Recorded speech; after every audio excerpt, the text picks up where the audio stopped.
I know when my colleague and I went to visit you in your office, it was like this amazing labyrinth of hallways, and at every turn there was something cool. There was a gallery, this beautiful courtyard, just tenants of so many different things. And you're looking at the directory at the front door, and it's like, wow, there's that, there's that, there's that.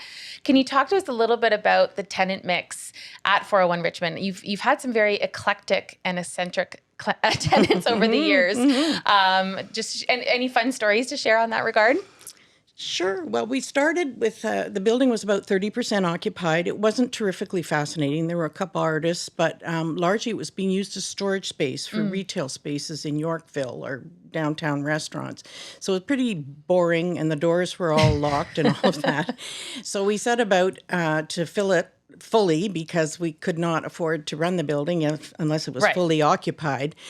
And we managed to do that rather quickly, and we weren't picky about who we took, except that we wanted them to be in the building. We wanted them to have an appreciation for the arts. They didn't have to be an artist. Right. They certainly had to, because it was still the industrial zone, they still had to fit within that context. But we also found as we went along all these sort of unusual things that people were up to in there, unbeknownst to us. One fellow who we had identified as a furniture maker from the East Coast, we went in to visit him in his studio one day, and as he was showing us the things that he made, he said, and also we have, I can sell you some frozen smoked salmon. I have that in the freezer back there. He said, I'm from the East, and, I get a shipment in every week, and if you ever want to buy any smoked salmon, you can. Wow. So there were all those kind of secondary things happening. People had one business, but I guess he wasn't making enough money in his furniture business. Right. And that's typical of artists and workwomen,